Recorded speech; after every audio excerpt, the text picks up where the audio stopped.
पाश्चात्य देशतारिणे श्री कृष्ण चैतन्य प्रभु नित्यानंद श्री अद्वैत गदाधर गौर भक्त वृंद हरे कृष्ण कृष्ण कृष्ण हरे हरे हरे राम राम राम हरे हरे हरे हराय नमः कृष्ण यादवाय नमः गोविंद राम श्रीमधुसूदना मोक्षाकरोतिवाचालम् पंगुं लंघयते गिरिं यत्कृपातमहं वन्दे श्रीगुरुं दीनतारिणं परमानन्दमाधवम् श्रीचैतन्य ईश्वरम् हरि ओम तत्सत् हरि ओम तत्सत्।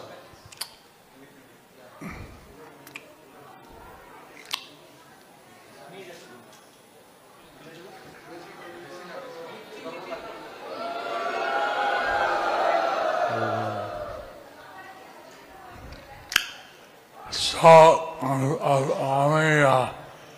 অত্যন্ত খুশি আপনারা মায়াপুর আসছেন।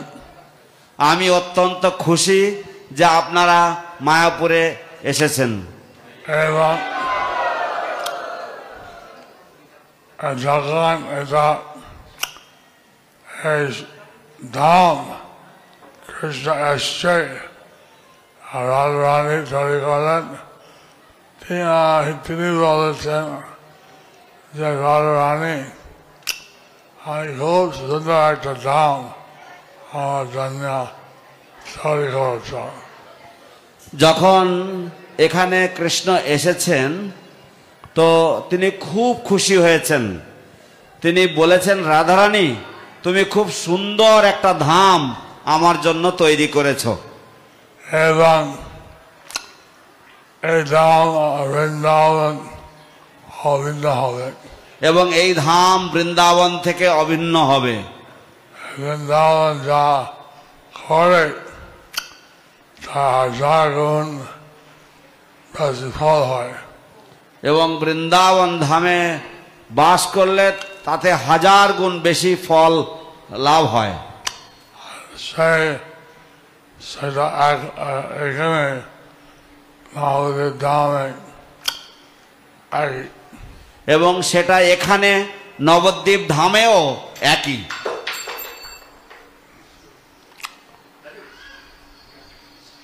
কিন্তু বৃন্দাবন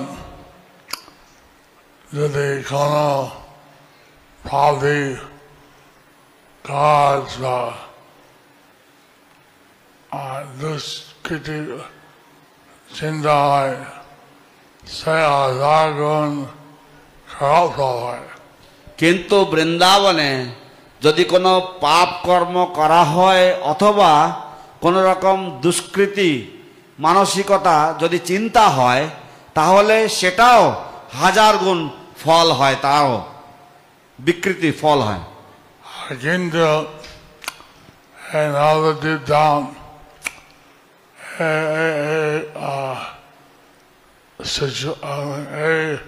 পরিস্থিতি নাই। কিন্তু এই নবদ্বীপ ধামে এই পরিস্থিতি নেই। এখানে যার জন্য বলা হয় দয়ালু ধাম, এবং তার জন্য বলা হয় এখানকে এই নবদ্বীপ ধামকে বলা হয় দয়ালু ধাম।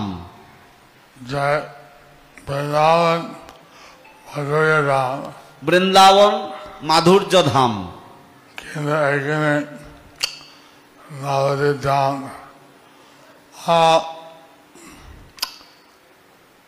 বিশেষ দয়া ধাম। কিন্তু এখানে এই নবদ্বীপ ধাম এটা হচ্ছে বিশেষভাবে দয়ার ধাম। যখন কৃষ্ণ আসছেন তিনি প্রেমের ভান্ডার নিয়ে আসছেন। যখন কৃষ্ণ এসেছেন তিনি প্রেমের ভান্ডার নিয়ে এসেছেন, কিন্তু তালা দিয়া লাখ ছিল, কিন্তু তালা দিয়ে সেটা লক করা ছিল। খুলতে গেলে বিশ্বাস ব্যক্তির জন্য খোলা হয়, কিন্তু সেটা খুলতে গেলে কেবল বিশেষ ব্যক্তির জন্য খোলা হয়। কিন্তু যখন চৈতন্য দেব এসছেন তিনি প্রেম ভান্ডার তালা ভেঙে দিয়া করলেন। কিন্তু যখন চৈতন্যদেব এসেছেন তখন তিনি এই প্রেম ভান্ডারের তালা ভেঙে দিয়ে এই প্রেম ভান্ডার তিনি লুট করলেন। এবং তিনি বিতরণ করলেন এবং ওনার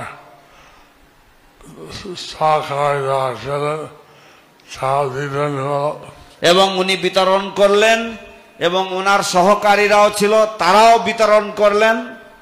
আর এমন একটা বিশ্বাস গুণ ছিল, এবং তার এমন একটা বিশেষ গুণ ছিল যত দিয়েছে আবার পুনরায় এটা উৎপত্তি হলো। যে যত দিয়েছে এটা পুনরায় আবার উৎপত্তি হলো। তো আর তিনি বিচার করেন না কে যোগ্য কে অযোগ্য, সবাইকে দিয়েছে। এবং তিনি বিচার করলেন না কে যোগ্য কে অযোগ্য, সবাইকে দিয়েছেন। আমরা চৈতন্য দেব তিনি যখন রামকে লিখেছেন, চৈতন্যদেব তিনি যখন রামকেলি গিয়েছেন এখন এখন উৎকলের সীমা আসছে এখন উৎকলের সীমা এসেছে, এবং যে মহাপাত্র ছিল বলছে যে এই বাংলা মিনিপুরে একটা মুসলমানের রাজদল আছে এবং তিনি চর্চা করে। আচ্ছা, তো এই বাংলার যে সীমা সে এবং উৎকলের যে সীমা, সেই সীমাতে মেদিনীপুরের কাছে সেখানে একজন শাসক রয়েছেন, রাজ্যপাল, তিনি মুসলমান এবং তিনি মদ খায় এবং তিনি অসৎ আচরণ করেন। উনি একটা খুব জোর ফাঁদে দিয়েছে কি হচ্ছে। উনি একটা গুপ্তচর পাঠিয়ে দিয়েছেন দেখবার জন্য কি হচ্ছে। স্পাই, গুপ্তচর, স্পাই। এখন সে চৈতন্য দেব দেখলো এবং সে এত হাজার হাজার লোক আসছেন এবং খানছে হাসছে, কেউ মাটিতে গোড়াগড়ি হচ্ছে, এই অবস্থা দেখে সে রাজদলকে বলছে যে এখানে একটা সাধু আসছে, এই দেখলাম। তো সে এসেছে এবং সে দেখেছে যে সেখানে চৈতন্যদেবকে দেখতে এসছে হাজার হাজার মানুষ, এবং তাদের মধ্যে কেউ হাসছে, কেউ কাঁদছে, কেউ মাটিতে গড়াগড়ি দিচ্ছে। এবং তাই দেখে সে রাজ্যপালের কাছে গিয়ে, সেই মুসলমান রাজ্যপালের কাছে গিয়ে সে বলল যে একটা সাধু এসেছে এবং তার পিছনে এরকম হাজার হাজার মানুষ ছুটছে। এখন রাজ্যপাল তার হৃদয় তার চেতনা ঘুরে গেছে এখন এই রাজ্যপাল তার হৃদয়ে তার চেতনা ঘুরে গেছে এবং তিনি চৈতন্য মহাপ্রভু দেখতে চেয়েছেন এবং তিনি চৈতন্য মহাপ্রভুকে দেখতে চেয়েছেন তিনি একটা সংবাদ পাঠিয়ে দিয়েছেন মহাপাত্র তিনি একটা সংবাদ পাঠিয়ে দিয়েছেন মহাপাত্রের কাছে এবং আমি খবর করতে চাই না এটা হচ্ছে একটা শান্তিপূর্বক ভাবে আমি যে সাধু আসছে আমার কাছে ওনাকে দেখতে চাই তো তিনি বলছেন যে উনি কোনো অশান্তি করতে চাইছেন না একটা সাধু এসছেন তাই শান্তিপূর্বক উনি এসে আপনাকে দেখতে চায় মহাপ্রভুর কাছে কেউ এরকম খবর দিয়েছেন এখন মহাপাত্র বলতে ঠিক আছে আসতে পারেন কোনো অস্ত্র সঙ্গে নেবে না এবার মহাপাত্র বলেছেন যে ঠিক আছে আসতে পারেন আপনি কিন্তু আপনি সঙ্গে কোনো অস্ত্র শস্ত্র নেবেন না এবং 4-5 জন সঙ্গে আনতে পারো এবং 4-5 জন সঙ্গে আনতে পারো রাজ্যপাল হিন্দু মতন ধরে পরে এসছে তো রাজ্যপাল হিন্দুর মতন ধুতি পরে এসছে এবং দূর থেকে প্রণাম অর্পণ করেছে এবং দূর থেকে প্রণাম অর্পণ করেছে চৈতন্য দেব যারা দেখছে তার হৃদয় পরিবর্তন হলো চৈতন্যদেবকে যখন দেখেছে তখন তার হৃদয় পরিবর্তন হয়ে গেল তিনি বলছেন আমি কেন জন্ম নিয়েছি মুসলমানের পরিবার তাই আমি তোমার সঙ্গ বেঁচে যেতে পারি না তিনি বলছেন যে আমি কেন জন্ম নিয়েছি মুসলমান পরিবারে তাই আমি তোমার সঙ্গ বেশি নিতে পারি না তো এখন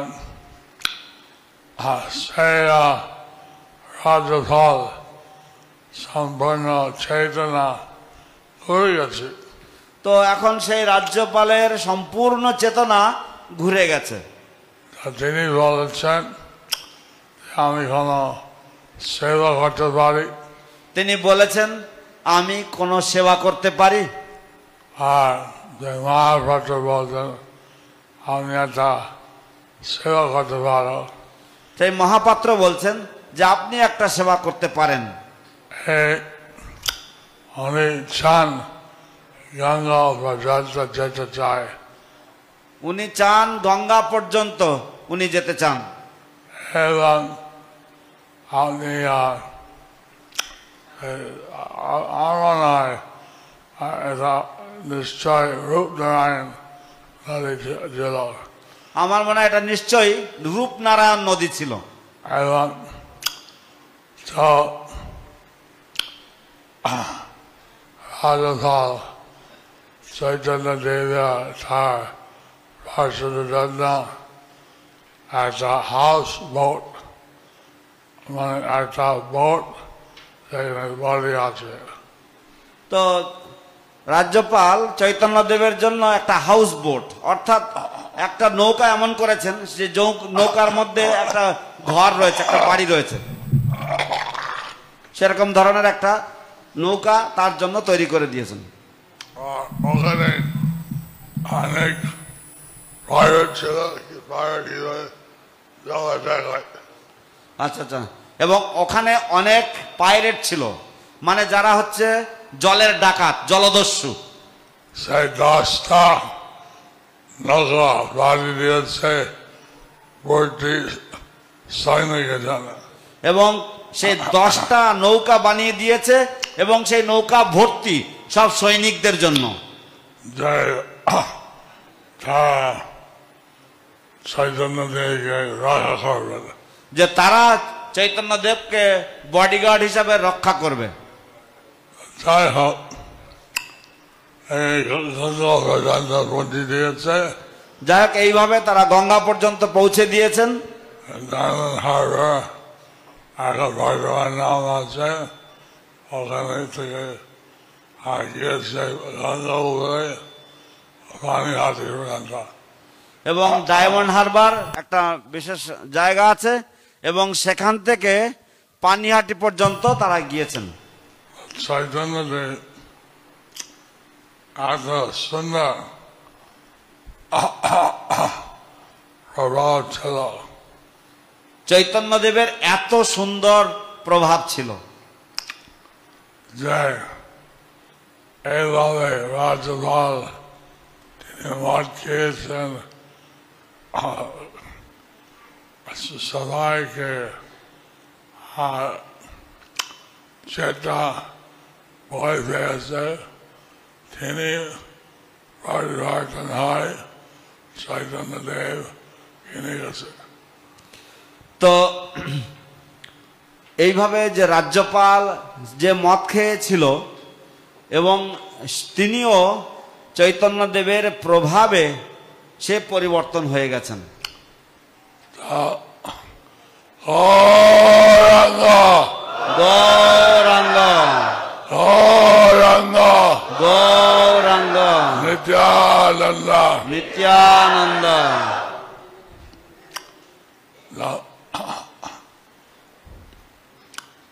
আমরা কত ভাগ্য যে চৈতন্যদেব ছিলেন 500 বছর আগে। আমাদের যে কত ভাগ্য যে চৈতন্যদেব এসেছিলেন 500 বছর আগে এবং তিনি ছিলেন এখানে। 1 কিলোমিটার দিকে আছে ওনার জন্মস্থান। এই 1 কিলোমিটার ওইদিকে হচ্ছে ওনার জন্মস্থান। প্রভুপাদ এসে ভক্তিবিনোদ স্বামী প্রভু বলছে এটা হচ্ছে চৈতন্যদেবের কর্মস্থান। প্রভুপাদ এসি ভক্তিবেদান্ত স্বামী প্রভুপাদ বলছেন যে এটা হচ্ছে চৈতন্যদেবের কর্মস্থান। আর গীতা, আমরা গীতা পড়েন তো গীতা, আপনারা গীতা পড়েন তো? সেই গীতা 4th অধ্যায় একটা শ্লোক আছে। সেই গীতার 4th অধ্যায়ে একটা শ্লোক আছে, জন্ম কর্ম সুনৈতিব্যম। জন্ম কর্ম চমে দিব্যম। এই ভগবানের কৃষ্ণের জন্ম কর্ম দুর্বল, যে এই ভগবান কৃষ্ণের জন্ম এবং কর্ম দিব্য চিন্ময়। এটা সুস্বাগত। আপনারা এসেছেন, এটা সুস্বাগতম, আপনাদেরকে সুস্বাগতম।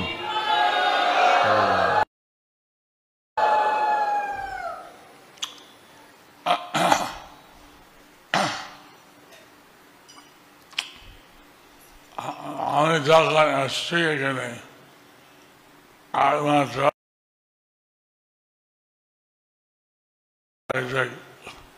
ঘর বাড়ি আছে, এটা প্রভুপাদ বলেছেন রাখতে বলেছিল। আমি যখন এসছি এখানে একমাত্র ওই যে খড়ের বাড়িটা আছে, ওইটা প্রভুপাদ বলেছেন রাখতে, কেবলমাত্র ওইটাই ছিল। এখন অনেক উন্নতি হল, এখন অনেক উন্নতি হয়ে গেল, কিন্তু থেকে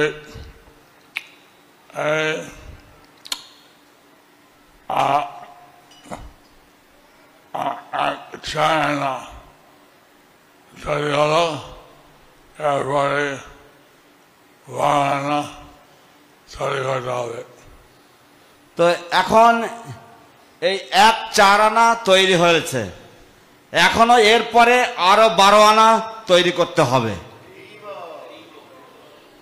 আপনারা এসছেন, তাই জন্য আমরা আনন্দ সন্তুষ্ট। আপনারা এসেছেন তাই জন্য আমরা অত্যন্ত সন্তুষ্ট।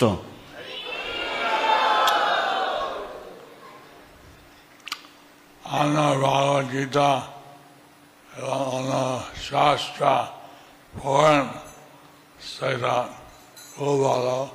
আপনারা ভগবদ গীতা এবং অন্যান্য শাস্ত্র পড়েন, সেটা খুব ভালো। এখন এই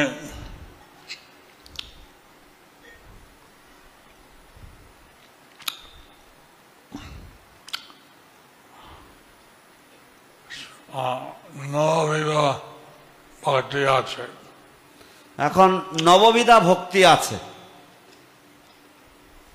এবং তার জন্য এই নবদ্বীপ ধাম সেন্টার হচ্ছেন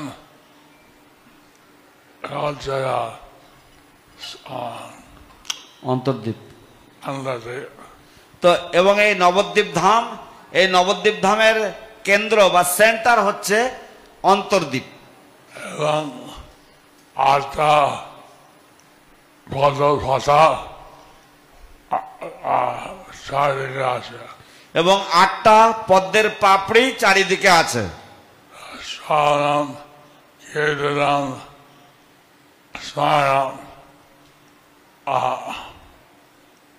ভারতসেবনম, আর্চনম, বন্দনম, দাস্যম, সখ্যম, আত্মনিবেদনম। এই নববিধ ভক্তি আছে। তো শ্রবণম, কীর্তনম, স্মরণম, পাদসেবনম, অর্চনম, বন্দনম, দাস্যম, সখ্যম এবং আত্মনিবেদনম, এই নববিধা ভক্তি আছে। এখন এই যে রাজমার পঞ্চতত্ত্ব তাদের বিশেষ প্রেম ভক্তি দরকার। এবং এই যে রাধা মাধব পঞ্চতত্ত্ব আছেন এবং তাদের বিশেষ প্রেম ভক্তি দরকার আমাদের জন্য। তো সেই সাধনা ভক্তি করা হয় 8টা ধাপে। তো যে সাধনা ভক্তি করা হয় 8টা ধাপে, এবং একটা একটা ধাপে আর উন্নতি হচ্ছে প্রেম ভক্তি পথে। এবং একটা ধাপে উন্নতি হয়, যে সেটা হচ্ছে প্রেম ভক্তির উদ্দেশ্যে বা প্রেম ভক্তির পথে। এবং 8টা স্তর হচ্ছে ভাবভক্তি রতি। এবং 8ম স্তর হচ্ছে ভাবভক্তি রতি। এবং এরপরে আছে প্রেম ভক্তি। এবং এর পরে আছে প্রেম ভক্তি। আমরা চাই সবাই এই প্রবল গ্রন্থ পড়ে, চামড়া সিন্ধু ইত্যাদি, এবং আমরা প্রেম ভক্তি ভবিষ্যতে পেয়ে যাবেন। এবং আমরা চাই যে আপনারা সকলেই এই প্রেম ভক্তি, ভক্তিরসামৃত সিন্ধু ইত্যাদি পড়ে ভবিষ্যতে আপনারা এই প্রেম ভক্তি পেয়ে যাবেন। এবং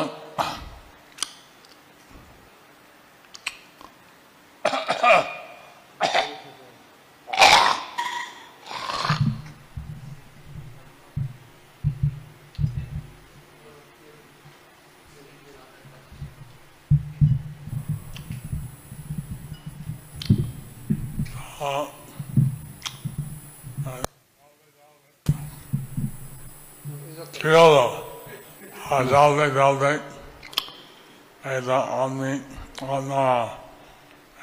গীতা কোর্স যেটা সাধু সঙ্গ দীঘা তারপরে অনাদনবৃত্তি নিষ্ঠা রুচি আর শক্তি উঠবে। তো ধাপে ধাপে আপনারা গীতা কোর্সের মধ্যে সাধু সঙ্গের মাধ্যমে প্রথমে সাধু সঙ্গ, তারপরে অনর্থ নিবৃত্তি, তারপরে ভজন ক্রিয়া, তারপরে অনর্থ নিবৃত্তি, নিষ্ঠা, রুচি, আসক্তি, রুচি, এইভাবে ধাপে ধাপে আপনারা উঠবেন।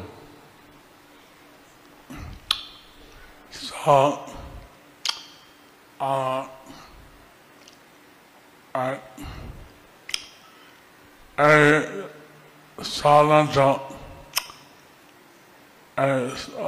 লোক মনে করে তার দেহ, কিন্তু আমরা মনে করা উচিত আমার দেহ নাই, আত্মা, নিত্য শাশ্বত আত্মা। সাধারণত লোকেরা মনে করে যে তারা হচ্ছে দেহ, কিন্তু আমাদের সেটা মনে করা উচিত নয়। আমাদের মনে করা উচিত যে আমরা হচ্ছি আত্মা, নিত্য শাশ্বত আত্মা। এবং আমরা স্থলের শরীর বা দেহ আছে, এবং আপনাদের এই স্থূল শরীর বা দেহ আছে, এবং একটা সূক্ষ্ম শরীর আছে, এবং একটা সূক্ষ্ম শরীর আছে, মন বুদ্ধি অহংকার। যেটা মন বুদ্ধি অহংকার। কিন্তু আত্মা সব জায়গা পড়তে পারে, কিন্তু আত্মা সব জায়গাতেই পড়তে পারে, বাস করতে পারে, বসবাস করতে পারে। এবং যে আপনার যদি ভক্তি শ্রীকৃষ্ণ ভক্তি বিভিন্ন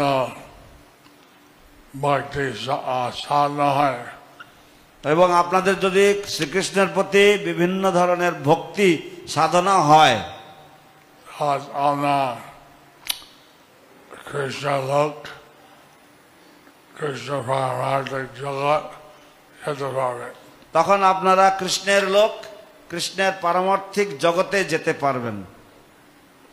আর ইন্দ্রিয় তৃপ্তি কেবল হয়, ভগবানের ভক্তি হয় না, বারবার জন্ম নিতে হয়। এবং যদি এই ইন্দ্রিয় তৃপ্তি কেবল হয় এবং ভগবানের ভক্তি হয় না, তাহলে এই ইন্দ্রিয় তৃপ্তির ফলে বারবার আমাদেরকে এই জগতে জন্ম নিতে হয়। চৈতন্য মহাপ্রভু আচার্যগণ বলছিলেন, গৃহে থাকো বনে থাকো সদা হরি বলে রাখো। এখন চৈতন্য মহাপ্রভু এবং আচার্যগণ বলছিলেন যে গৃহে থাকো বনে থাকো সদা হরি বলে ডাকো। তার মানে কাষ্ট হোক বা বৈরাগী ব্রহ্মচারী সন্ন্যাসী হোক, আমরা সবাই হরিকৃষ্ণ নাম করবেন এবং এভাবে ভগবত নাম এই মৃত্যু পরে যাবে।